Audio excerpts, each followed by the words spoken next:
Jajaran unit PPA Polres Buleleng akhirnya melakukan rekonstruksi kasus pembuangan bayi di salah satu rumah warga, Banjar Kloncing, Desa Kerobokan Sawan, dengan terduga pelaku ibu korban. Dalam rekonstruksi itu, tim unit PPA memperagakan sebanyak 45 adegan di 2 lokasi berbeda. Beginilah rekonstruksi yang dilakukan jajaran unit PPA Polres Buleleng pada Selasa siang di kawasan Jalan Pulau Dewata, Kelurahan Penarukan, Buleleng. Rekonstruksi awal dilakukan di rumah sang ibu bayi berinisial Madea, sedangkan rekonstruksi kedua dilakukan di rumah sang ayah Gusti KDDO di kawasan Dusun Kloncing, Kerobokan. Dalam rekonstruksi pertama di rumah sang ibu, polisi memeragakan sekitar 32 adegan, mulai dari melahirkan bayi, membersihkan kamar dari bercak darah, hingga mencuci pakaian dilakukan sendiri oleh tersangka Madea. Diduga bayi tersebut sudah dalam keadaan meninggal saat dilahirkan.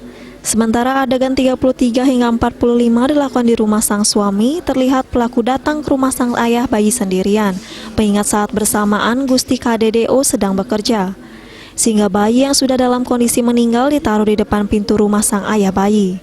Kasubag Humas Polres Buleleng Ibtu Gede Sumarjaya menjelaskan, unsur pidana terkait kasus pembuangan bayi ini masih didalami dari fakta pembuatan yang ada, sedangkan pasal yang disangkakan mengarah pada pasal 181 KUHP. Sumarjaya menambahkan hingga kini pihaknya masih menunggu hasil otopsi dari rumah sakit.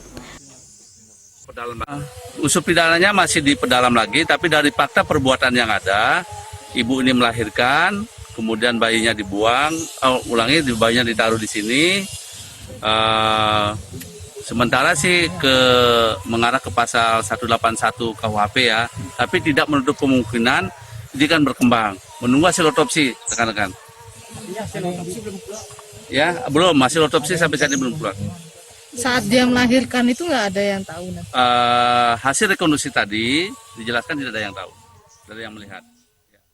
Informasi terbaru, kedua belah pihak sudah melakukan pernikahan secara sah, sehingga jenazah bayi sudah dikubur pada Jumat kemarin di setre desa setempat.